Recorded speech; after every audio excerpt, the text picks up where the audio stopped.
Hello guys and welcome back to MS Tech Tutorials, and in today's video I'm going to be showing us how to fix the Call of Duty Black Ops 6 error code 0x89235106 on Windows 11 and 10, and let's get straight into it. So the first thing that you guys can do is if you have Black Ops 6 downloaded through Steam, you can go ahead and open up Steam. You can go over to Library, look for Call of Duty. Once you find Call of Duty, right click on it, hit Properties, and then from Properties you want to go over to Installed Files. Now from installed files, you just want to click on Verify Integrity of Game Files.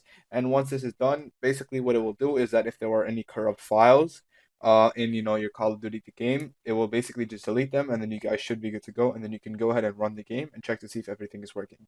The second solution you guys can do is if you have Call of Duty from either Steam, Xbox app, it doesn't really matter. Just basically right click on it and hit run as an administrator. Wherever you have it downloaded, Battle.net, it doesn't really matter. But wherever you have it downloaded, just right click on it, hit run as an administrator, open up the application, and then start up Call of Duty this way. And then you can also check to see if that fixes the issue. The third method you guys can do is you can simply restart your Wi-Fi and Wi-Fi router, and you can do that by unplugging unplugging the power cord for about 30 seconds, plugging it back in, and checking to see if that fixes the issue. And I highly recommend restarting your PC right after as well. And once you do all of these steps, you guys should be good to go, and that is it for the video. So thank you guys for watching. Make sure to give the video a thumbs up, subscribe to the channel, and have a great day.